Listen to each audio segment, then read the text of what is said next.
भिडियोमा र आजको भिडियोमा तपाईँहरूलाई थाहा छँदैछ होला अहिले चाहिँ नेपालमा चाहिँ हुन्छ नि नयाँ सरकार आएको छ बालेन सरकार र अहिलेको बालेन सरकारले चाहिँ हुन्छ नि ट्राफिक नियम चाहिँ एकदमै रूपमा कडाको साथ चाहिँ हुन्छ नि लागू गरेको छ जसमा चाहिँ अहिले तपाईँहरू बाटोघाटोमा हेर्न सक्नुहुन्छ ट्राफिक प्रहरीहरूले चाहिँ हुन्छ नि 50,000सम्मका फाइन उठाइरहेका छन् जसमा हेर्न सक्नुहुन्छ हुन्छ नि गरिब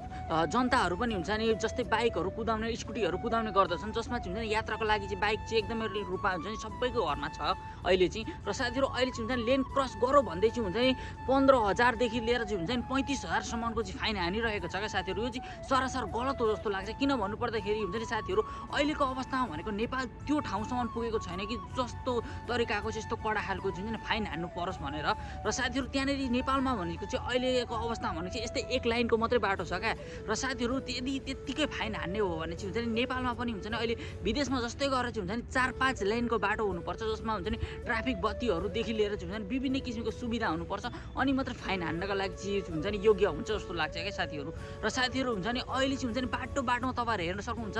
खाल्डोमा पानी जमिरहेको कोही चाहिँ हुन्छ नि बाइक सुत्दै हुन्छ नि खाल्डोमा परेर लडेर मरिरहेको त्यस्तो अवस्था छ र हुन्छ नि अहिलेको अवस्थामा लेन क्रस गरौँ भन्दै चाहिँ हुन्छ नि एकदमै रूपमा हुन्छ नि फाइन हानिरहेको छ 15,000सम्मको जुन देशमा चाहिँ साथीहरू हुन्छ नि 5,000 कमाउन पनि हुन्छ नि सम्भव छैन त्यो अवस्थामा चाहिँ हुन्छ नि 15,000देखि लिएर 30,000सम्मको फाइन हान्नु चाहिँ सरासर यो चाहिँ लुट तन्त्र जस्तो लाग्छ है साथीहरू तपाईँहरूलाई के लाग्छ तल कमेन्ट गर्नु होला है आगामी दिनमा यस्तै रोचक र नयाँ भिडियोहरू लिएर आउने छु त्यसैको लागि धन्यवाद।